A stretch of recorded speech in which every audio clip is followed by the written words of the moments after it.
भारत के आगे जो नवाता है शीश, अमेरिका से निकाल रहा अपनी टीस। तेल ने बिगाड़ दिया है अमेरिका का खेल।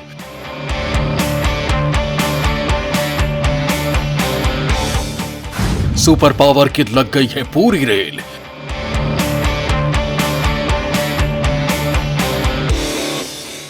सऊदी अरब ने बता दी है अमेरिका के औकात।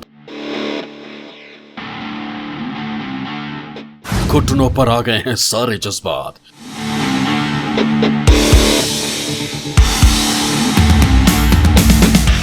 प्रिंस सलमान से मिलने जाएंगे बाइडेन।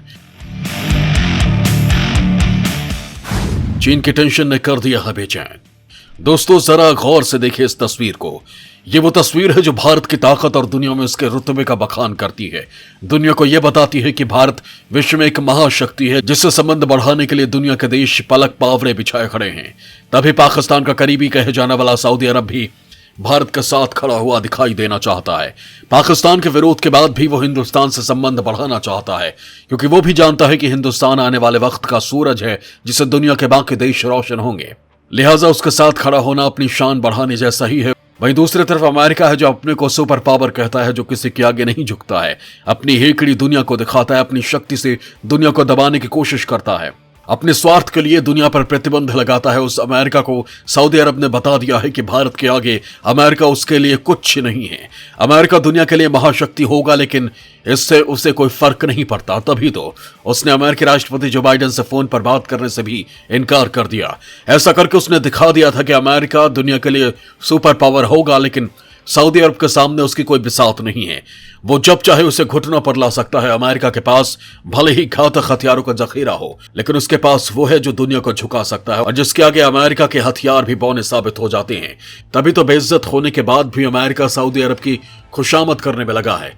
यही नहीं, उसे मनाने के लिए राष्ट्रपति जो बाइडेन सऊदी अरब की यात्रा पर भी जाने की तैयारी कर रहे हैं। दरअसल सऊदी अरब में चीन के बढ़ते दखल ने भी अमेरिका की चिंता बढ़ा दी है। चीन के साथ मिलकर सऊदी अरब कुछ ऐसा करने जा रहा है जिससे अमेरिका के डॉलर पर खतरे के बादल मंडराने लगे हैं। दोस्तों आखिर सऊदी अरब के पास ऐसा क्या है जो अमेरिका की अर्थव्यवस्था को प्रभावित कर सकता है और जिसके कारण अमेरिका उसके आगे शीश नवाने को मजबूर हो गया है? आज के इस वीडियो में मैं आपको बताऊंगा, लेकिन इसके लिए आपको मेरे साथ बने रहना होगा और ये वीडियो पूरा देखना होगा। तो चलिए शुरू करते हैं। दोस्तों अमेरिकी राष्ट्रपति जो बाइडेन ने आने वाले हफ्तों में सऊदी अरब की यात्रा करने का फैसला किया है और उम्मीद की जा रही है कि वो सऊदी अरब के क्राउन प्रिंस से मिलेंगे। वो प्रिंस क्राउन से जिसे कभी उन्होंने मशहूर पत्रकार जमाल खशोगी की हत्या का आरोपी बताया था, जिसके बाद दोनों देशों के संबंधों पर खासा असर पड़ा था। आखिर ऐसी क्या जरूरत आन पड़ी कि जो बाइडेन को सऊदी अरब की यात्रा करनी पड़ रही है, मैं बताऊंगा आपको, लेकिन उससे पहले आपको दोनों देशों के रिश्तों के बारे में बता देता हूं। सऊदी अरब और अमेरिका के बनते बिगड़ते संबंध, आखिर क्यों पटरी से उतरने लगे हैं दोनों देशों के रिश्ते? दोस्तों पिछले कुछ सालों में सऊदी अरब और अमेरिका के बीच संबंधों में गिरावट आई है। सीनियर सऊदी और अमेरिकी अधिकारियों ने कहा कि यूक्रेन पर रूसी आक्रमण के बाद से राजनीतिक दरारें और बढ़ गई हैं। व्हाइट हाउस चाहता था कि सऊदी तेल की कीमतों को कम करने के लिए अधिक कच्चे तेल को पंप करे, लेकिन सऊदी ने अमेरिका की अपील को ठुकरा दिया। इससे पहले वॉशिंगटन ने अमेरिका में गैस की बढ़ती कीमतों के लिए कम तेल उत्पादन के लिए सऊदी को दोषी ठहराया था। सऊदी अधिकारियों ने कहा कि अमेरिका को यह डर है कि सऊदी चीन और रूस के साथ अधिक निकटता हो सकती है, या कम से कम सऊदी अमेरिका के मुख्य मसलों पर तटस्थ रह सकता है, जैसे कि यूक्रेन पर है। जानकारों का कहना है कि सऊदी और अमेरिकी साझेदारी इस आधार पर बनी थी कि अमेरिकी सेना दुनिया के बाजारों में तेल की निर्बाध सप्लाई को सुनिश्चित करने के लिए रक्षा करेगी और बदले में सऊदी उचित कीमत पर कच्चे तेल को स्थिर आपूर्ति बनाए रखेगा। लेकिन अब संबंधों के आधार बदल गए हैं। सऊदी अरब अमेरिका को बहुत तेल नहीं बेचता है। आज की तारीख में सऊदी अरब चीन को सबसे अधिक तेल बेचता है। व्हाइट हाउस के अधिकारियों ने प्रिंस सलमान और जो बाइडेन के बीच एक कॉल स्थापित करने के लिए काम किया, लेकिन कॉल की तारीख नजदीक आते ही सऊदी अधिकारियों ने अमेरिकी अधिकारियों से साफ कह दिया कि प्रिंस सलमान इस कॉल को नहीं अटेंड करेंगे। प्रिंस सलमान ने तो यहां तक कह दिया था कि अगर जो बाइडेन उन्हें गलत समझ रहे हैं तो उन्हें कोई परवाह नहीं है। ऐसे में यह साफ है कि सऊदी और अमेरिका के संबंध खराब होते जा रहे हैं। दरअसल खशोगी की हत्या के बाद अमेरिकी खुफिया एजेंसी CIA ने एक रिपोर्ट जारी की थी जिसमें प्रिंस सलमान की कथित भूमिका के बारे में बताया गया। CIA इस नतीजे पर पहुंची कि प्रिंस सलमान ने ही खशोगी की हत्या का आदेश दिया था, जिसके बाद से ही दोनों देशों के रिश्तों में दरार बढ़ती जा रही है। इतना ही नहीं, सऊदी सरकार यमन को लेकर भी अमेरिकी रुख से खफा है। व्हाइट हाउस अब हूती ग्रुप को आतंकवादी संगठन नहीं मानता है। इसके साथ ही अमेरिका ने यमन में सऊदी के नेतृत्व वाले सैन्य अभियान के लिए समर्थन कम कर रहा है और सटीक निर्देशित मिसाइलों की बिक्री पर रोक लगा रहा है। वहीं सऊदी अरब ने हूतियों द्वारा सीमा पार ड्रोन और मिसाइल हमलों में तेजी दिखी है। अफगानिस्तान से अमेरिका की वापसी और ईरान परमाणु समझौते को लेकर भी सऊदी अमेरिका से नाराज चल रहा है। दोस्तों, अमेरिका और सऊदी अरब के रिश्तों के बिगड़ते संबंधों की पटकथा अब आपको समझ आ गई होगी, लेकिन इसके बाद भी अमेरिका की मजबूरी है कि वो सऊदी अरब का दरवाजा खटखटा रहा है। आखिर उससे ऐसा क्यों करना पड़ रहा है, ये भी आपको बता देता हूं। अमेरिका ने सऊदी अरब के सामने टेके घुटने, प्रिंस सलमान से मिलने रियाद जाएंगे बाइडेन। दोस्तों, अमेरिकी राष्ट्रपति जो बाइडेन ने आने वाले हफ्तों में सऊदी अरब की यात्रा करने का फैसला किया है। उम्मीद की जा रही है कि वो सऊदी अरब के क्राउन प्रिंस से मिलेंगे। राष्ट्रपति जो बाइडेन की यात्रा के पीछे का मकसद सऊदी अरब क्राउन प्रिंस को दुनिया भर में आसमान छूते पेट्रोल डीजल की कीमत को नियंत्रित करने के लिए कच्चे तेल का प्रोडक्शन बढ़ाने के लिए मनाना है।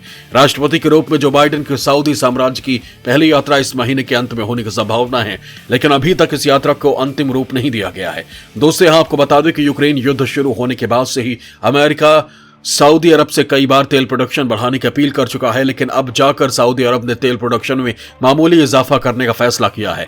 इसके साथ ही बाइडेन प्रशासन के लिए सबसे बड़ा झटका चीन के राष्ट्रपति शी जिनपिंग का सऊदी अरब का दौरा होने जा रहा है और बाइडेन प्रशासन के लिए शी जिनपिंग का सऊदी दौरा सबसे ज्यादा परेशान करने वाला है। चीन की मीडिया भी इसकी पुष्टि कर चुकी है कि चीन में कोविड काबू में आने के बाद चीनी राष्ट्रपति शी जिनपिंग सऊदी अरब की यात्रा करने की योजना बना रही हैं। वहीं अंदर खाने रियाद और बीजिंग के बीच कुछ खास बातें भी चल रही हैं, जिसका ऐलान शी जिनपिंग के रियाद पहुंचने के बाद किया जाएगा।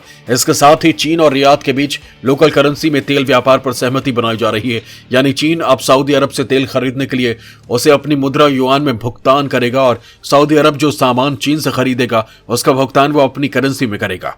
ये व्यवस्था लागू होते ही तेल बाजार एक बड़े बदलाव की तरफ मुड़ जाएगा और मिडिल ईस्ट समेत खाड़ी देशों में चीन के प्रभाव को काफी ज्यादा मजबूत कर देगा, क्योंकि कई और देश अंतर्राष्ट्रीय निवेशक अपने अपनी मुद्रा में लेन देन करने के लिए राजी हो सकते हैं, जिसका सीधा असर अमेरिकी डॉलर पर पड़ेगा। चीन की मुद्रा युआन में तेल बेचने को लेकर सऊदी अरब की दलील है कि चूंकि सऊदी अरब में कई विशालकाय चीनी प्रोजेक्ट्स चल रहे हैं, तो इसके लिए चीनी ठेकेदारों को चीन की ही मुद्रा में भुगतान करने में आसानी होगी। लेकिन वॉशिंगटन के लिए इसका मतलब यह है कि युआन से कारोबार होने पर संवेदनशील या संदिग्ध ट्रांजैक्शन की जानकारी उसे हासिल नहीं हो पाएगी और इसके लिए सऊदी अरब में चीनी प्रोजेक्ट्स पर निगरानी रखना काफी मुश्किल हो जाएगा। अमेरिकन एंटरप्राइज इंस्टीट्यूट द्वारा संचालित चाइना ग्लोबल इन्वेस्टमेंट ट्रैकर के अनुसार सऊदी अरब चीन के बेल्ट एंड रोड इनिशिएटिव का एक केंद्रीय स्तंभ है और चीनी निर्माण परियोजनाओं के लिए शेष 3 देशों में शुमार है। यानी आने वाले वक्त में सऊदी अरब विश्व पॉलिटिक्स के साथ साथ एशिया की राजनीति को गंभीर तौर पर प्रभावित करने वाला है, जिससे भारत की चिंताएं भी बढ़ सकती हैं। दोस्तों, दुनिया जानती है कि भारत एशिया की एक महाशक्ति है जो चीन को सीधे टक्कर देती है। लिहाजा चीन कभी नहीं चाहेगा कि सऊदी अरब भारत के रिश्ते मजबूत हो, लेकिन पीएम मोदी भी सियासत के महारथी हैं। वो जानते हैं कि कब कौन सा मुहारा चलना है और चीन को कैसे मात देनी है। चीन को मात देने के लिए भारत अमेरिका के साथ संबंध बढ़ा रहा है और जहां तक सऊदी अरब की बात है तो भारत का महत्व समझता है, इसलिए वो उसके साथ संबंधों को मजबूत करने पर जोर दे रहा है। हालांकि चीन और पाकिस्तान की मंशा कुछ और है, लेकिन भारत के सियासी चाल के आगे इन देशों की एक नहीं चल पा रही है। जय हिंद, जय भारत।